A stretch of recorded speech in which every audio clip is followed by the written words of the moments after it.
परम पिता परमेश्वर, हम आपका हृदय से धन्यवाद करते हैं आपकी योजनाओं के लिए, जो आपने प्रत्येक मनुष्य के लिए उद्धार की योजना बनाई है। और जो कोई उस योजना का हिस्सा बनता है, उसका जीवन आप नई सृष्टि बनाकर और पवित्र आत्मा के फलों के द्वारा अपनी महिमा को उसके जीवन से प्रकट करके इस पृथ्वी पर ये प्रकट करते हैं कि आपने हमारे लिए वाकई में एक राज्य तैयार किया है और हमें अनंत जीवन का वारिस बनाया। हम सब बातों में आपको धन्य कहते हैं और आपके पवित्र वचनों के लिए और पवित्र आत्मा जो हमारा सहायक है उसके लिए धन्यवाद करते हैं। आपने मसीह की देह की स्थापना करके लोगों के उद्धार की योजना को वहाँ से आप पूरा करते हैं।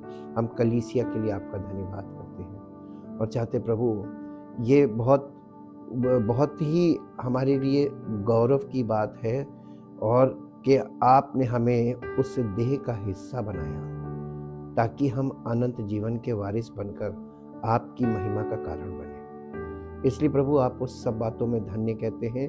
आपके पवित्र वचनों के लिए आदर करते हुए, आपका धन्यवाद करते हुए आपके समीप आते हैं ताकि हम पवित्र आत्मा के द्वारा आपकी बातों को केवल सुनने वाले नहीं बल्कि उसको समझकर उसके अनुसार जीवन व्यतीत करने वाले हों। हमारा जीवन आपकी महिमा का कारण बने। धन्यवाद के साथ इस प्रार्थना को आपके इकलौते पुत्र प्रभु यीशु मसीह के नाम से मांगते हैं, आमीन। Praise the Lord. Light of life episode 89 89 भाग है। आज हम लोग एक प्रश्न आपके सामने रखेंगे। Was it God's plan from the beginning for Jesus to die for the sins of mankind? क्या ये परमेश्वर की योजना उत्पत्ति से थी कि यीशु मसीह हमारे पापों के लिए, समस्त मानव जाति के पापों के लिए मरे? यस, यही योजना थी। वो आया था सिर्फ मृत्यु के लिए। Yes, it was God's plan from the beginning to send his son to die on the cross for the sins of mankind. God is omniscient. He knows everything. Before he laid the foundations of the world, he already knew that man would sin and perish without his help. Therefore, he already prepared a plan of salvation, a way for us to be reconciled with God through his son Jesus Christ, our only mediator and intercessor. मेरे साथ एक पद निकाले जो आपको मिलेगा पहला पत्रस, उसका पहला अध्याय, उसका 19 से 21 पद तक हम देखेंगे। पर निर्दोष और निष्कलंक मेमने अर्थात मसीह के बहुमूल्य लहू के द्वारा हुआ है। उसका ज्ञान तो जगत की उत्पत्ति के पहले ही से जाना गया था, पर अब इस अंतिम युग में हमारे लिए प्रकट हुआ। उसके द्वारा, किसके द्वारा? यीशु मसीह के बलिदान के द्वारा तुम उस परमेश्वर पर विश्वास करते हो जिसने उसे मरे हुओं में से जिलाया और महिमा दी कि तुम्हारा विश्वास और आशा किस पर हो? लेकिन मैं अपने जीवन में ये देख रहा हूं कि हमारा विश्वास और आशा तमाम क्रियाओं पर है, प्रार्थनाओं पर है, लेकिन परमेश्वर पर नहीं है। क्योंकि कोई व्यक्ति परमेश्वर के वचन को सुनते सब हैं, समझता कोई नहीं। जिस दिन समझ जाएगा ना, उस दिन वो जो वो कर रहा है, उसकी जीवन शैली, उसकी सोच विचार सब बदल जाएंगे। जी, हो गया। एक पद और पढ़ेंगे जो आपको मिलेगा इफिसियों की पत्री, उसका 3 अध्याय 9, 10, 11 3 पद यहां भी पढ़ेंगे। और सब पर ये बात प्रकाशित करो कि उस भेद का प्रबंध क्या है जो सबके सृजनहार परमेश्वर में आदि से यानी उत्पत्ति से गुप्त था, हाँ? ताकि अब कलीसिया के द्वारा परमेश्वर का विभिन्न प्रकार का ज्ञान उन प्रधानों और अधिकारियों पर जो स्वर्गीय स्थानों में हैं प्रकट किया जाए। किसके द्वारा? ना, कलीसिया के द्वारा। आपको मालूम है जो आकाश में लिखा है ना स्वर्गीय स्थानों में, परमेश्वर ने कलीसिया को कहाँ रखा है? स्वर्गीय स्थानों में। और स्वर्गीय स्थानों में मसीह में सारी आशीषें भी रखी हैं। और स्वर्गीय स्थानों में और क्या है मालूम है आपको? अंधकार की दुष्ट आत्माओं की सारी सामर्थ्य भी स्वर्गीय स्थानों में है। अब आप उनसे छूट पाओगे तभी आप मसीह में स्वर्गीय स्थानों में वो आशीषों को प्राप्त कर पाओगे। परमेश्वर ने तो दे दी। हासिल करना आपकी इच्छा पर डिपेंड करता है और आपकी दशा पर डिपेंड करता है। आप जमीनी यानी जो मानव बुद्धि है उससे आप परमेश्वर की आशीषों को प्राप्त नहीं कर सकते, और आप प्रयास करते हैं वो प्रयास भी गलत है। इसीलिए आज का प्रश्न क्या है मालूम है? क्या मानव जाति के पापों के लिए यीशु के मरने की आरंभ ही से परमेश्वर की योजना थी?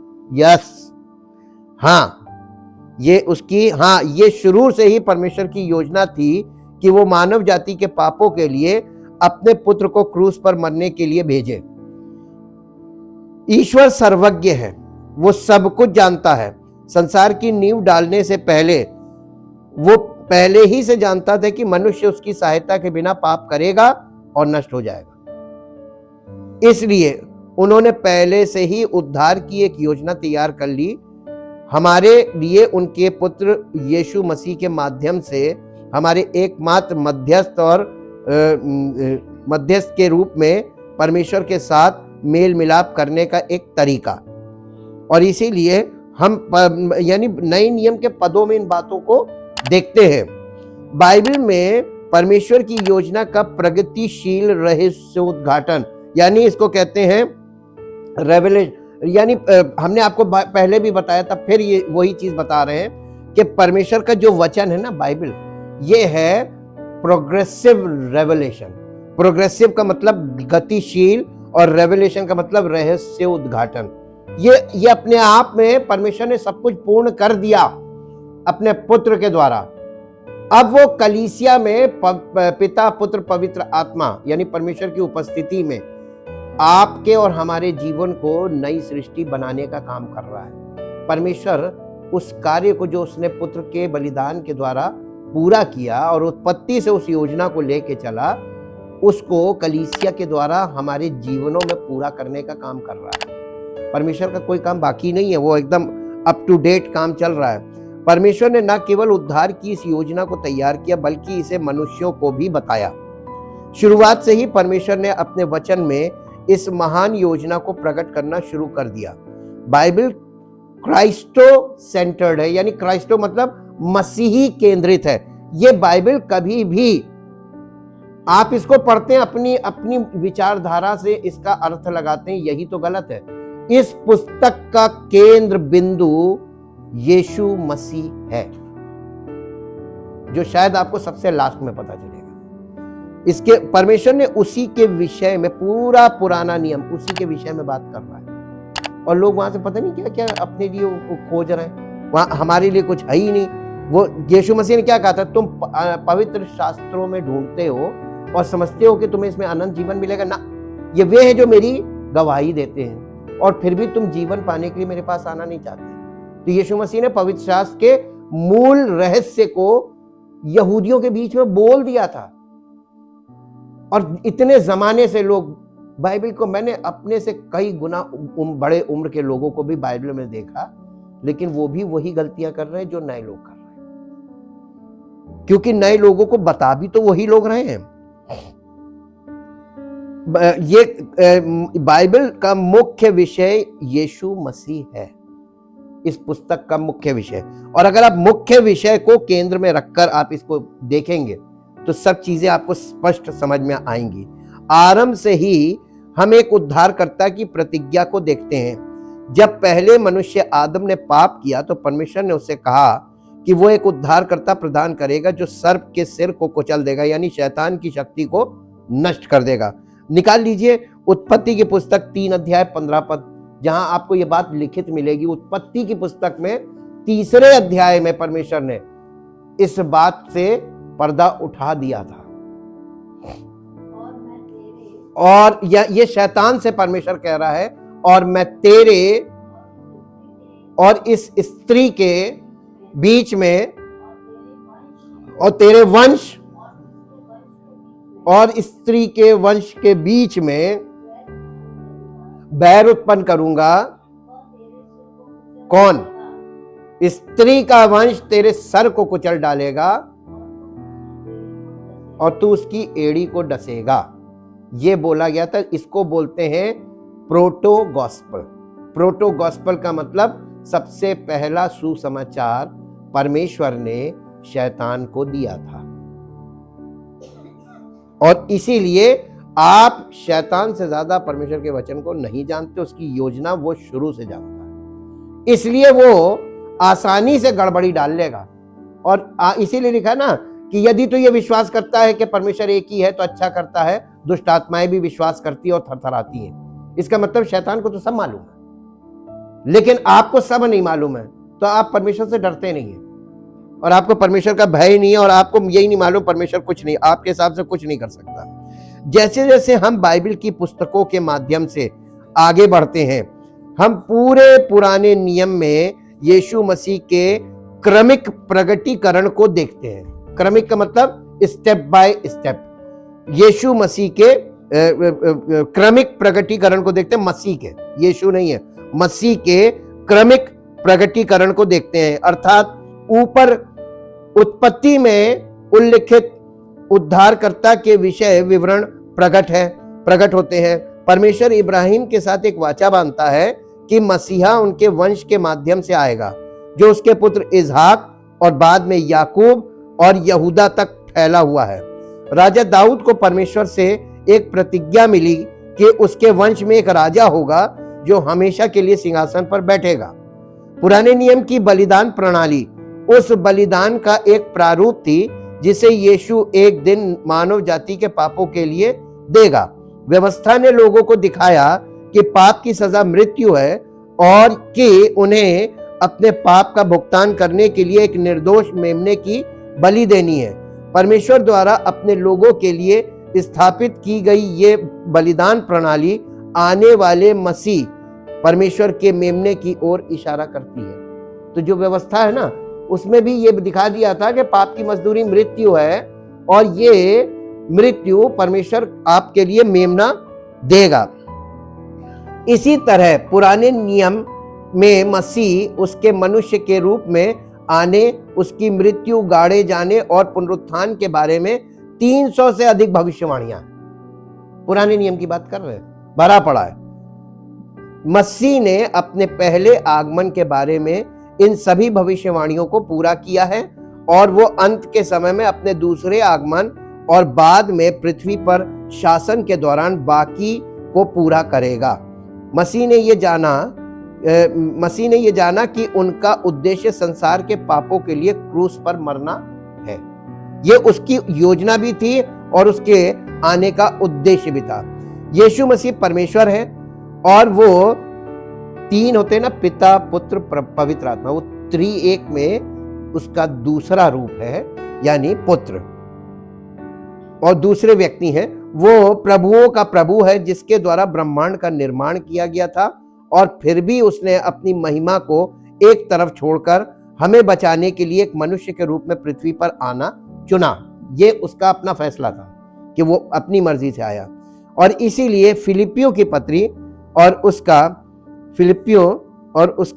2 अध्याय और उसके 5 से 8 पद तक पढ़िए। फिलिपियों की पत्री 2 अध्याय 5 पद से 8 पद तक है। जैसा मसीह यीशु का स्वभाव था वैसा ही तुम्हारा। बहुत मुश्किल है, जब तक वो हमारा ऐसा बनाएगा नहीं, हमारा स्वभाव हो ही नहीं सकता वैसा। जी, जिसने परमेश्वर के स्वरूप में होने पर भी, होकर भी परमेश्वर के तुल्य होने को अपने वश में रखने की वस्तु न समझा, वरन अपने आप को ऐसा शून्य कर दिया, एक गुलाम का रूप धारण कर लिया और मनुष्य की समानता में हो गया और मनुष्य के रूप में प्रकट होकर अपने आप को ऐसा दीन किया, इतना दीन किया, हाँ, और यहाँ तक आज्ञाकारी रहा कि मृत्यु, हाँ, क्रूस की मृत्यु भी सह ली। मालूम है आपको, अगर कोई व्यक्ति जरा सी शक्ति मिल जाती है तो कहां अपने आप को दुनिया का सबसे बड़ा शक्तिशाली यानी ईश्वर तुल्य समझता है कि मुझसे बड़ा तो कोई है ही नहीं। और जब परमेश्वर प्रकट हुआ मानव रूप में तो उसने अपने आप को ऐसा शून्य किया कि मनुष्य की समानता में हो गया। आप देखिए, बाइबल की पहली पुस्तक और पहला मनुष्य कैसा बनाया था परमेश्वर ने मनुष्य को अपने समान अपने स्वरूप में बनाया, और जिस मनुष्य को अपने समान अपने स्वरूप में बनाया वो फॉलन स्टेट में पहुंच गया। जब वो पतन उसका हो गया, वो परमेश्वर रहित हो गया, तो उस मनुष्य ने अपने, और तब से लेके आज तक मनुष्यों में ये प्रवृत्ति है कि उन्हें जरा सी शक्ति मिल जाए, कोई बड़ा पद मिल जाए, तो वो अपने आप को ईश्वर तुल्य समझते हैं। यानी वो अपना वो रूप दिखाते हैं जो परमेश्वर का, जबकि परमेश्वर का वो रूप है ही नहीं। परमेश्वर के स्वरूप को बिगाड़ने वाला कौन इस पृथ्वी पर? मनुष्य। और जब मनुष्य ने परमेश्वर के स्वरूप को बुरी तरीके से बिगाड़ दिया, परमेश्वर को बहुत बुरा लगा। आगे तो रोमियो में लिखा है कि उन्होंने परमेश्वर की जो स्वरूप है उसको तमाम तरीके के पक्षियों, चौपायों और तमाम मूर्तियों की समानता में बदल दिया, इतना बिगाड़ दिया स्वरूप। तब परमेश्वर को बहुत बुरा लगा। परमेश्वर का नहीं, असली स्वरूप मैं दिखाऊंगा। तो उत्पत्ति में मनुष्य परमेश्वर के रूप में मिलता है और नए नियम में परमेश्वर मनुष्य के रूप में, his name is Jesus Christ. और उसको आज ये मनुष्य जो पतन की अवस्था में है उसके विषय में उल्टी बातें सोचता है और गलत बातें बोलता है। परमेश्वर को अच्छा लगेगा?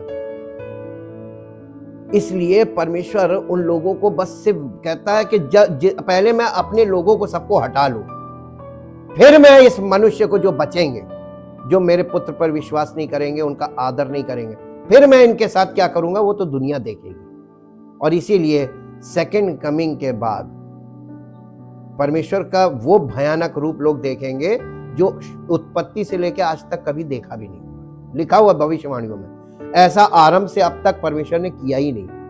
वो काम करेगा परमेश्वर। अभी तो परमेश्वर अपने लोगों को निकाल रहा है, क्योंकि सब मनुष्य खराब नहीं है, परमेश्वर को प्यार करने वाले लोग भी हैं, और कुछ लोग नासमझी में कर रहे हैं। परमेश्वर उनके लिए कलीसिया के द्वारा ये संदेश दे रहा है कि जो गलती यानी भूल चूक में है, किसी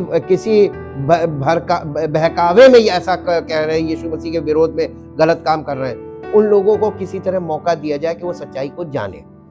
और इसलिए कलीसिया के द्वारा परमेश्वर का सब प्रकार का ज्ञान प्रकट किया जा रहा है ताकि सत्य को लोग जाने। परमेश्वर बहुत धीरज से काम करता है, क्योंकि वो एक भी व्यक्ति जो गलत है उसको नहीं चाहता कि वो नष्ट हो, और एक भी सही व्यक्ति ना बचे ये भी चाहता है वो। लेकिन अभी वो जो लोग अज्ञानता में कर रहे हैं उनके लिए मौका दे रहा है। इसीलिए ये समय चल रहा है, और परमेश्वर के वचन को ठीक से अंडरस्टैंड करने की कोशिश करें, क्योंकि परमेश्वर का वचन बहुत महत्वपूर्ण चीज है परमेश्वर की दृष्टि में, और ये हमारी दृष्टि में भी महत्वपूर्ण होना चाहिए। इसलिए क्राइस्ट अच्छी तरह जानते थे कि वे पृथ्वी पर क्यों आए थे। उसने अपने चेलों से एक से अधिक बार ये बात बोली। मत्ती रचित सुसमाचार 16 अध्याय 20 पद पढ़िए। मत्ती रचित सुसमाचार 16 अध्याय 20 पद। यहां पे इस प्रकार से लिखा हुआ है, तब उसने यानी यीशु मसीह ने चेलों को चिताया कि किसी से ना कहना कि मैं मसीह हूं। चेलों को अगर यह समझ में आ गया था कि यही मसीह है तो उन्हें मना कर दिया था कि किसी से मत कहना कि मैं मसीह हूं। क्यों? इसका कारण था, जब तक मैं पृथ्वी पर हूं किसी को मत बताना कि मैं मसीह हूं, क्योंकि ये बात प्रकाशन से ही स्पष्ट होनी चाहिए हमें कि ये मसीह है। जैसे पतरस को उसने बोला, लोग मुझे क्या कहते हैं? सब भविष्यवक्ता बोलते थे। पतरस से उसने व्यक्तिगत तौर पर पूछा, तुम मुझे क्या कहते हो? उसने कहा, तू जीवते परमेश्वर का मसीह है। और ये बात बोलते ही यीशु मसीह को मालूम चल गया कि मेरे पिता ने इसको प्रकट कर दिया। तो इसका मतलब मसीह सबको आप बताकर मसीह से नहीं मिला सकते। ये यीशु मसीह ने मना किया था, किसी से मत कहना कि मैं मसीह हूं। उनको खुद ये देखने देना कि मैं मसीह हूं कि नहीं। आज आपके सामने खुली किताब है और कोई चिल्ला चिल्ला के आपको बता रहा कि वो मसीह है, लेकिन आप विश्वास नहीं कर पा रहे। मालूम क्यों? क्योंकि आपको प्रकाशन नहीं मिला। और उसने कहा, मैं जिसको चाहूंगा उस पर दया करूंगा, उसी को प्रकाशित कर दूंगा। नहीं करना है, नहीं करूंगा। क्योंकि जो लोग उसके वचन से मन नहीं लगाते, परमेश्वर से प्यार नहीं करते और उनके हृदय में उद्धार की इच्छा नहीं है, बस वो सिर्फ चाहते कि हमें कुछ दे दे परमेश्वर, भौतिक चीजें, ऐसों को नहीं देगा। ऐसे लोगों को वो प्रकाशन नहीं देगा। ऐसे लोग बॉर्न अगेन इसीलिए नहीं हो पा रहे। बॉर्न अगेन 2 मिनट का काम है। वो चट से आपको आपकी मन की आंखें खोल देगा, आपको दिखाई दे जाएगा। और जब दिखाई दे जाएगा तो आपको फिर कुछ चाहिए नहीं, फिर वही चाहिए। प्रभु जो आपने दिखाया वो दे दिए, हमें प्रभु चाहिए।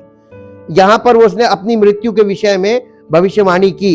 इसके बाद आप थोड़ी ये पतरस को, जैसी पतरस को प्रकट हुआ कि वो मसीह है, ये उसके तुरंत बाद है। नीचे आप देखिएगा। और उसके बाद 17 अध्याय में आइए, अगले अध्याय में 16 के बाद 17 और उसके 22 पद से पढ़िए।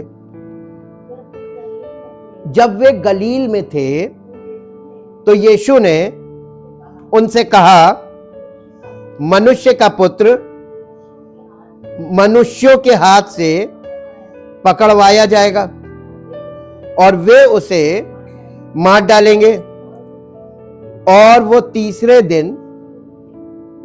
ये कौन बोल रहा है ना? आपको यही तो सीखना है कि कहां परमेश्वर है, जबकि आप लिखित में पढ़ रहे हैं। हाँ, लेकिन लोग वर्ष को इसका मतलब जब पढ़ा जाता तो कोई नहीं सुनता कि क्या पढ़ा जा रहा है। हम आपकी कमियों को पकड़ते रहेंगे।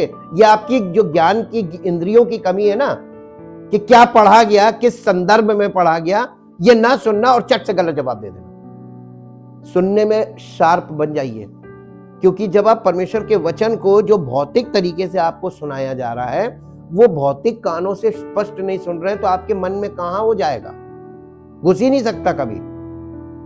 ये कौन बोल रहा था? यीशु मसीह बोल रहा है। किससे बोल रहा था? अपने चेलों से बोल रहा था। इसका मतलब कि जिस प्रश्न को आज हम लोगों ने देखा है, ये यीशु मसीह को मालूम था मैं आया कौन, और उसको मृत्यु से कोई डर नहीं था। कोई व्यक्ति मरने से क्यों डरेगा? वो खुशी खुशी इस बात को बता रहा था। आगे पढ़िए। इस पर वे कौन? चेले बड़े उदास हो गए जी। जब वे कफरनहूम पहुंचे तो मंदिर का कर लेने वालों ने पतरस के पास आकर पूछा, क्या तुम्हारा गुरु? नहीं, अब ये पॉइंट चेंज हो गया। वो वाला पॉइंट खत्म हो गया। जब उसने कहा कि अवश्य है कि मैं तीसरे दिन जी उठेगा। इस पर वे बहुत उदास हुए। इसके बाद एक और रेफरेंस निकाल लीजिए, 20 अध्याय में आ जाइए। मत्ती रचित सुसमाचार 20 अध्याय और उसके 17 पद से 19 पद तक पढ़िए। 17, 18, 19। यीशु यरूशलेम को जाते हुए 12 चेलों को एकांत में ले गया और मार्ग में उनसे कहने लगा, देखो हम यरूशलेम को जा रहे हैं और मनुष्य का पुत्र, अपने विषय में वो यही कहता था, मनुष्य का पुत्र। प्रधान याजकों और शास्त्रियों के हाथ पकड़वाया जाएगा और वे उसको घात के योग्य ठहराएंगे और उसको अन्य जातियों के हाथ सौंपेंगे कि वे उसे ठट्टों में उड़ाएं और कोड़े मारें और क्रूस पर चढ़ाएं और वो तीसरे दिन, देखिए सुसमाचार यीशु मसीह बार बार दे रहा था कि मैं मारा जाऊंगा, गाड़ा जाऊंगा, तीसरे दिन जी उठूंगा। यही है सुसमाचार और इसी भेद में सारा भेद है, यही सारा भेद है। और उसने कहा कि ये होगा। अब वो रिपीटेडली, और आप लूका में पढ़ेंगे, मरकुस में पढ़ेंगे, सब जगह वो भरा पड़ा है कि उसने क्रूसिफिक्शन से बहुत पहले अपने चेलों को सब बता दिया था। अब आप कहेंगे कि यीशु मसीह को जब सब मालूम था तो फिर जब गुड फ्राइडे के दिन फिर लोग क्यों कहते हैं कि वो भाला मारने वाला गलत था, वो कूड़े मारने वाला गलत था, वो शास्त्री फरीसी गलत थे? अगर परमेश्वर की योजना उत्पत्ति से थी तो कोई भी गलत नहीं था, सब अपना रोल अदा कर रहे थे। इसका मतलब कि क्रूसिफिक्शन जब हो रहा था तो परमेश्वर की योजना पूरी हो रही थी या इंसान की मर्जी वहां पर चल रही थी? नजरिया बदल गया ना। तो उस दिन लोग मार उपवास में आंसू बहाते हुए दुख के साथ, अरे आज तो गुड फ्राइडे है, यीशु मसीह को क्रूस पे चढ़ाया गया था। अरे वो तो गुड फ्राइडे नाम क्यों रखा गया? क्योंकि वो हमारे लिए आनंद का दिन है, आनंद का दिन है। आपको मालूम है परमेश्वर का वचन जन्म के दिन से मृत्यु के दिन को उत्तम बताता है। आप जन्मदिन ज्यादा मनाते हैं, लेकिन परमेश्वर ने अपने पुत्र की मृत्यु के दिन को खुशी का दिन माना, जन्म के दिन को नहीं। इसलिए यीशु मसीह के जन्म को उसने गुप्त कर दिया था। और पृथ्वी पर मनुष्य जो आदम के से पैदा लोग हैं ना, वो जन्मदिन पर बहुत फोकस रहते हैं, है ना। हमारा क्यों मन हटा? जब सत्य जान गए तो हम समझ गए कि ये सब फर्जी वाला है। और इसीलिए सबोपदेशक में लिखा है कि जन्म के दिन मनाने से अच्छा है कि तुम जहां मृत्यु उस घर में जाओ, वहां जाना जरूरी है, जन्म में नहीं। और जन्मदिन में लोग ज्यादा मन लगाने लगे। परमेश्वर ने अपने पुत्र का जन्मदिन नहीं मनाया, गुप्त कर दिया।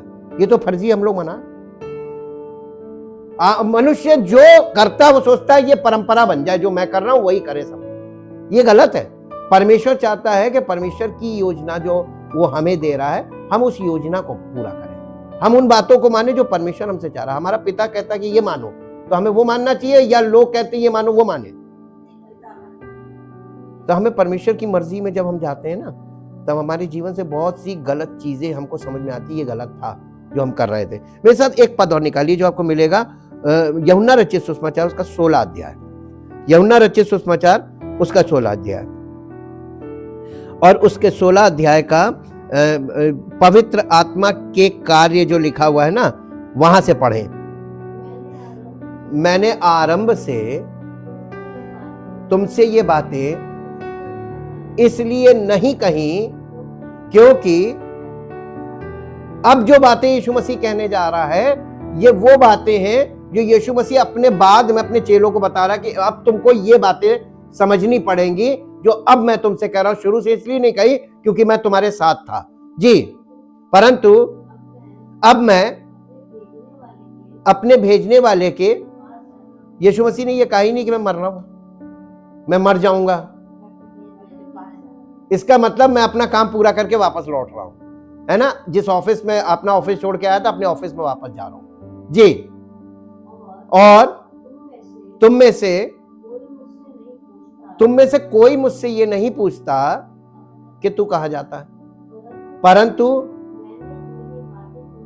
मैंने जो ये बातें तुमसे कही हैं इसलिए तुम्हारा मन शोक से भर गया। चेले बड़े दुखी थे ना, वहां पे लिखा बड़े उदास हो गए। यहां पर भी जी, तो भी मैं तुमसे सच कहता हूं कि मेरा जाना, अब बताइए चेलों से ये उसने क्यों कहा कि मेरा जाना तुम्हारे लिए अच्छा है, जबकि चेले उदास थे? यीशु मसीह ना जाए, यीशु मसीह ना जाए। परमेश्वर पिता, परमेश्वर पुत्र और परमेश्वर पवित्र आत्मा, इन तीनों को जब एक साथ होते हैं, इन्हीं को कहते हैं परमेश्वर या गॉड। और गॉड में से God the father, God the son. Son कह रहा है अब मैं जा रहा हूं पिता के पास, अब यहां पर तुम चेले रह जाएंगे। तो उसने कहा मैं तुम्हें अकेला नहीं छोड़ूंगा, मैं तुम्हें एक सहायक दूंगा। वो सहायक कौन होगा? आगे पढ़िए। मेरा जाना तुम्हारे लिए अच्छा है, क्योंकि यदि मैं ना जाऊं तो वो सहायक, अगर यीशु मसीह ना जाता तो पवित्र आत्मा ना आता, और अगर पवित्र आत्मा ना आता तो यीशु मसीह यरूशलेम में रहता, हम लोग से कैसे मुलाकात होती? हम पर अनुग्रह कैसे होता? तो हम तो उद्धारकर्ता से वंचित रह जाते। जिनके पास पैसा था वो लोग चले जाते, अब बाकी लोग, हम लोग उससे, वो तो यहाँ रिप्रेजेंटेशन और अपना काम करने आया अपना। He did his job and went to his office, और आज वो वहां पर ही इज इन ऑफिस, वो ऑफिस में मौजूद है। अब देखिए उसने क्या किया, उसने इंसान को एक झलक दिखाई परमेश्वर ने, कि परमेश्वर मनुष्य के रूप में कैसा होना चाहिए, क्योंकि मनुष्य ने परमेश्वर की परिभाषा बिगाड़ दी, उसके स्वरूप को बिगाड़ दिया, उसके स्वभाव को बिगाड़ दिया। आज लोग पता नहीं किसको किसको ईश्वर मान रहे हैं, जो स्वभाव से ईश्वर नहीं है। हम किसी चीज को भी ईश्वर मान लेते। आग जला देती तो आग को ईश्वर मान लो, सूर्य में शक्ति मिलती है, उससे एनर्जी मिलती है, जिसमें जीवन होता उसको ईश्वर मान लो। मनुष्य तो किसी भी चीज को ईश्वर मान लेता है। हाँ, वो उससे कुछ मिलता, जिससे कुछ मिलता है वो ईश्वर है। धरती से हमको भोजन मिलता है, वो भी ईश्वर हो गई। पूजा करो हर चीज की, जो तुमको कुछ मिल रहा है जिससे, उसकी पूजा करो। ये स्वरूप गलत था, ये गलत स्वरूप है, ये परमेश्वर की गलत व्याख्याएं हैं। और परमेश्वर अपने विषय में की गई सारी व्याख्याओं का जवाब एक साथ दे रहा है। इसलिए सब रिलीजन में जितनी भी बातें ईश्वरीय स्वभाव के विषय में मनुष्यों के मनों में भर दी गई हैं, उन सब का जवाब वो दे रहा अपने पुत्र के द्वारा, कि देखो परमेश्वर मनुष्य के रूप में आएगा तो वो मनुष्य कैसा होगा, जस्ट लाइक जीसस क्राइस्ट, जिसे कोई नहीं पसंद करता, पूरी दुनिया नफरत करती है उससे, लेकिन परमेश्वर का सबसे प्रिय वही है। अगर आप चाहते हैं परमेश्वर आपसे प्रसन्न हो तो आपको क्या करना पड़ेगा?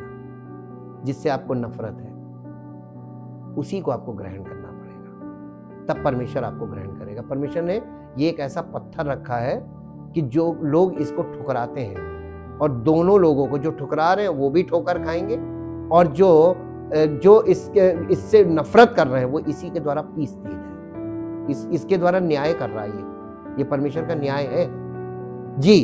अब देखिए आपको ये समझ में आ गया ना, आगे पढ़िए। परंतु यदि मैं जाऊंगा, इसका मतलब एक बार में एक गॉड हेड रहता है। गॉड द फादर सृष्टि के समय से और यीशु मसीह के आने तक कौन था? गॉड द फादर, पिता था, वो था परमेश्वर, जिसे कोई नहीं जानता। यीशु मसीह ने पिता को प्रकट किया, इसीलिए लिखा हुआ नए नियम में कि परमेश्वर को कभी किसी ने नहीं देखा, केवल उसके इकलौते पुत्र ने उसे से प्रकट किया। तो यीशु मसीह ने उस पिता को प्रकट किया जिसे कोई नहीं जानता था पुराने नियम में। तो यीशु मसीह ने पिता को प्रकट किया। उसके बाद पवित्र आत्मा आया, तो पवित्र आत्मा किसको प्रकट कर रहा है? पिता पुत्र दोनों को। अब ये दोनों को प्रकट कर रहा है, तो ये इसका आना बहुत जरूरी था। तो यीशु मसीह जब अपना काम कंप्लीट करके चला गया तब ये आया, और जिस दिन पवित्र आत्मा उतरा उसी दिन कलीसिया की स्थापना हो गई। इसका मतलब कलीसिया यीशु मसीह की देह है, और उस देह में जो सामर्थ है जीवन देने वाली वो पवित्र आत्मा है ना। तो पवित्र आत्मा बॉडी ऑफ क्राइस्ट में निवास करता है और बिलीवर्स के बॉडी में काम करता है, उन्हें नई सृष्टि बनाने का। ठीक है, अभी बहुत सी बातें आप कंप्लीटली अंडरस्टैंड नहीं करेंगे, लेकिन पर्दा धीरे धीरे उठता है, तो धीरे धीरे उठेगा, आपकी थोड़ी थोड़ी आंख खुलेगी, फिर धीरे धीरे ये फिजिकल आइज नहीं है, ये आपके मन की आंखें हैं, ये धीरे धीरे ज्योतिर्मय होंगी। अब आगे पढ़िए क्या लिखा हुआ है। मेरा जाना तुम्हारे लिए अच्छा है, क्योंकि यदि मैं नहीं जाऊंगा तो वो सहायक तुम्हारे पास नहीं आएगा, जिससे हाँ नहीं, वो आकर आएगा काहे के लिए, पवित्र आत्मा जो यीशु मसीह के बाद आ रहा, वो आकर संसार को पाप और धार्मिकता और न्याय के विषय में, तो पवित्र आत्मा काहे के लिए आ रहा है? मुंह तोड़ जवाब देने के लिए। आओ करो बहस। इस संसार में मालूम है बहस करने वाले की टेंडेंसी क्या, उसकी कमजोरी क्या है? उसको सही जानकारी नहीं है और पूरी जानकारी नहीं है। कंप्लीट और क्लियर नॉलेज का ना होना, ये बहसिया होते हैं। बहसिया आदमी जितनी अपनी समझ होती है सुनी हुई बातों पर ज्यादा और बहस करते हैं।